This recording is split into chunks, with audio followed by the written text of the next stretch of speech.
تحریک انصاف کس حد تک کامیاب بناتی ہے. اگر تحریک انصاف آج اپنے 30-35 اہم رہنماؤں کی ڈیوٹیاں لگا دیتی ہے کہ فلاں جگہ جائے گا، فلاں جگہ جائے گا، تو پھر تو اس کی کامیابی کے 110% چانسز ہیں. اس کی ریزن یہ ہے کہ جب بھی کسی چھوٹے شہر میں پتہ چلتا ہے کہ کوئی بڑا نام آ گیا، کیونکہ دیکھیں وہ جو ان کے اپنے وہاں کے لیڈرز ہوتے ہیں ان کا وہ روٹین کی بات ہوتی ہے کہ ان کے اپنے ایم این ایز کے امیدوار، وہ ان کے لیے روٹین کی بات ہے.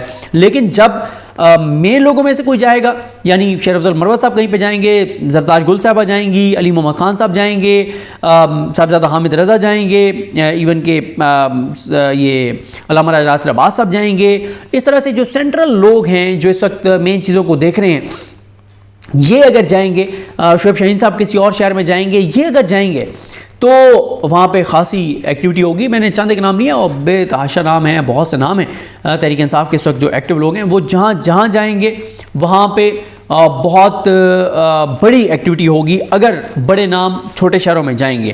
تو دیکھنا ہے اس حوالے سے تحریک انصاف جو ہے وہ کیا کرتی ہے. ایک اور آج افسوسناک واقعہ بھی ہوا گجرات میں، جو عزیز بھٹی شہید ہاسپٹل میں جو چھت گری اور 3 مریض جہاں بھاگ ہو گئے، اور ڈاکٹرز اور نرسز وہ بھی زخمی ہوئے، اور بڑا سٹاف بھی زخمی ہوا، اور بڑا افسوسناک جو ہے وہ وہاں سانحہ ہوا.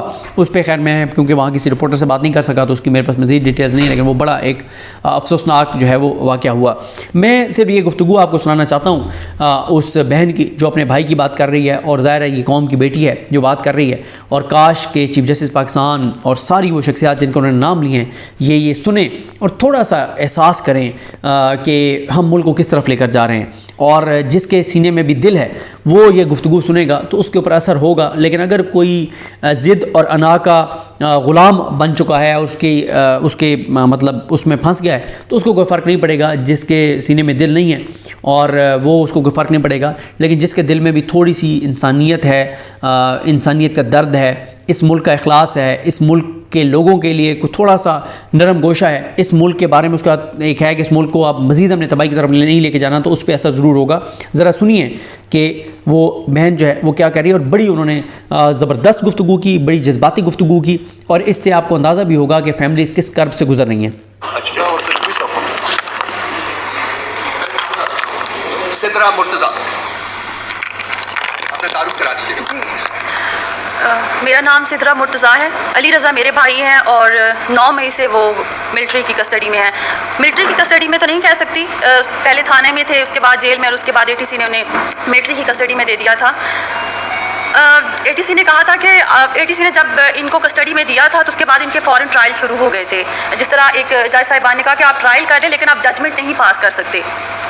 ابھی جو انہوں نے 20 لوگوں کو چھوڑا ہے اس میں انہوں نے ججمنٹ بھی پاس کیا ہے کہ ان کو 1 سال کی سزا ہوئی ہے. مطلب ان کی ججمنٹ آ چکی ہے کہ ان کو 1 سال، مطلب انہوں نے سزا بھی سنائی ہے. ہمارا سپریم کورٹ کا کام تھا.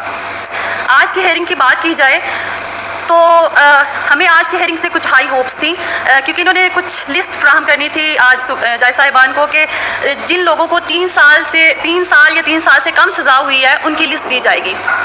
لیکن آج وہ نہیں ہوا. آج پھر سے وہی لارجر بینچ والا مسئلہ، وہی ایشو اٹھایا گیا جس طرح پہلے والی ہیئرنگس میں ہو چکا ہے. کبھی یہ 5 رکنی بینچ ایک فیصلہ دیتا ہے، پھر اس کو کالعدم قرار دے دیا جاتا ہے، پھر لارجر بینچ کی اپیل میں ہم جاتے ہیں. اگر یہ سمجھتے ہیں کہ 9 مئی اتنا سیریس ایشو ہے تو پھر یہ لارجر بینچ بنائیں یا پھر یہ فل بینچ بنائیں. جتنا ان کے پاس ڈیٹا ہے وہ سارا فراہم کریں. ان کے پاس CCTV فوٹیج ہے جس کی بنا پہ انہوں نے سزائیں دی ہیں، جس کی بنا پہ ٹرائل ہوئے ہیں، تو یہ سارا ڈیٹا فراہم کریں. جب قاضی فائز عیسیٰ صاحب نے APS حملے کا فیصلہ سنایا تھا اور کہا تھا کہ ہماری سول عدالتیں موجود ہیں اور ATC ان کو سزائیں دے گی، وہ دہشت گرد تھے. بڑی امپورٹنٹ کہہ رہی ہیں. سانحہ APS جب ہوا تھا تو اس وقت ملٹری کورٹس بنائی گئی تھی تو قاضی فائز صاحب نے اس کی مخالفت کی تھی کہ نہیں، سانحہ APS میں ہمارے بچوں کو ذبح کرنے والے وہ جو دہشت گرد تھے ان کا آپ سویلین کورٹس کے اندر ٹرائل کریں، ملٹری کورٹس میں نہ کریں. تو وہ کہہ رہی ہیں کہ جہاں پہ قاضی فائز صاحب اس وقت تو بڑے وہ کہتے تھے کہ دہشت گردوں کا ٹرائل، حالانکہ جن دہشت گردوں کا وہ کام تھا ان کا بالکل ہونا چاہیے تھا ملٹری کورٹس میں. اس وقت قاضی صاحب کہہ رہے تھے نہیں.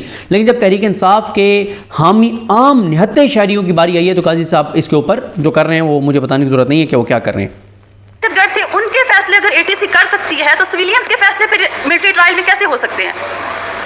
ان کا سیدھا کیس تو پھر ATC میں ہونا چاہیے.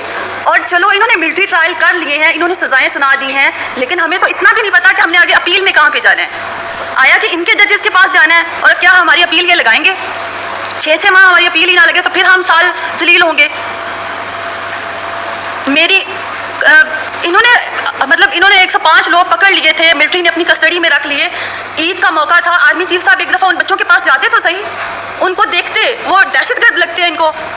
کوئی انہیں PhD ہولڈر ہے, کوئی ایم فل اسکالر ہے, کوئی ڈاکٹر ہے, کوئی CA کا اسٹوڈنٹ ہے, کوئی اپنا کاروبار کر کے, دہاڑی کر کے, اپنی محنت مزدوری کر کے اکیلا بندہ اپنے گھر کا روزگار چلا رہا ہے, وہ دہشت گرد لگتے ہیں. یہ مائیں بہنیں بیٹھی ہوئی ہیں, یہ دہشت گردوں کی مائیں بہنیں ہیں. خدا کے لیے آرمی چیف صاحب سے میری ایک ہی اپیل ہے کہ وہ ان بچوں سے جا کے ملیں, ان سے پوچھیں. ان کے چہروں سے لگتا ہے وہ آج بھی اتنے محب وطن ہیں. 10 ماہ ان لوگوں نے ملٹری کسٹڈی میں گزارے, وہ آج بھی اتنے محب وطن ہیں. آج بھی ان کے زبان پہ کوئی شکوہ نہیں ہے. آج بھی وہ یہی سمجھتے ہیں کہ ایک مس انڈرسٹینڈنگ ہے جسے سالو ہونا چاہیے. خدارا اپنے سویلینز پہ رحم کریں.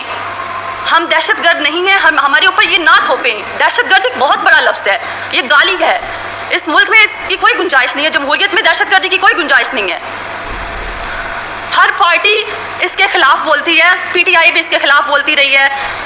ہمارا قصور صرف اتنا ہے, ہمارے ان بھائیوں کا, ان بچوں کا, ان بزرگوں کا اتنا قصور تھا کہ وہ اس دن صرف پرامن احتجاج کے لیے نکلے تھے, جو اس ملک کا قانون ہمیں اجازت دیتا ہے. اگر ان سے کوئی غلطی ہوئی ہے, وہ اس قافلے کا حصہ بنے ہیں, اس ہجوم کا حصہ بنے ہیں جو توڑ پھوڑ میں ملوث تھا, اور وہ جذبات میں آ کے اس میں کوئی غلطی ہو گئی ہے, تو اس کی اتنی بڑی سزا تو نہیں بنتی. 1 سال بہت ٹائم ہوتا ہے. انہوں نے مارے بھی کھا لی ہیں, انہوں نے سب کچھ برداشت کر لیا ہے. جتنا آپ نے ٹرائل کرنا تھا, جتنی انویسٹیگیشن کرنی تھی, فیملیز تک انویسٹیگیشن آپ لوگوں نے کی ہے. آپ کو سب کچھ پتہ ہے. ہم دہشت گرد ہیں یا سول پرسنز ہیں؟ ہم سویلائزڈ لوگ ہیں. ہم ہر بار جتنی بھی ہیئرنگز ہو چکی ہیں, فیملیز آتی ہیں یہاں سے امید لے کے آتی ہیں. یہ میری مائیں بہنیں بیٹھی ہوئی ہیں, یہ مریض بن چکے ہیں. ہمارے بھائی اندر ہیں, وہ ہمیں حوصلہ دیتے ہیں. انہوں نے کبھی ہمیں آرمی کے خلاف نہیں بھڑکایا, کبھی کسی پارٹی کے خلاف نہیں بھڑکایا کہ آپ باہر جا کے یہ بیان دو. لیکن اب ہماری ہمت جواب دے چکی ہے. میں اکیلی یہاں پہ 10 ماہ سے اپنے بھائی کے لیے جنگ لڑ رہی ہوں. اس قوم کی بیٹی ہوں, میرا یہ گناہ ہے؟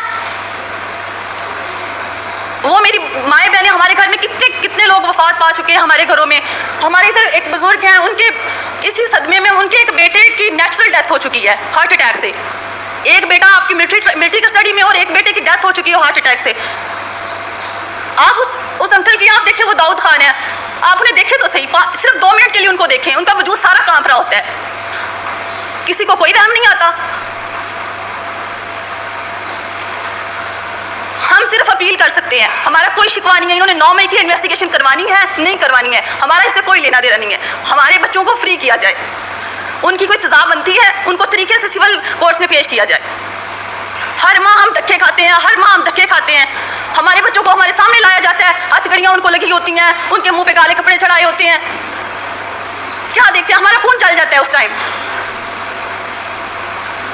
میری پھر بھی اپیل ہے, میرا کوئی شکوہ نہیں ہے, کوئی کچھ بھی نہیں ہے, نہ ہمارے شکووں پہ کسی نے کبھی غور کیا ہے.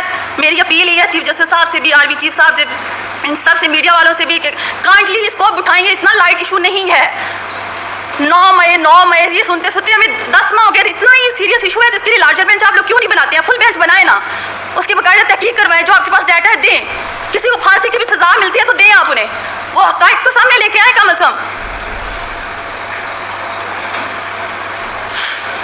Thank you. مہربانی سے بہت مہربانی.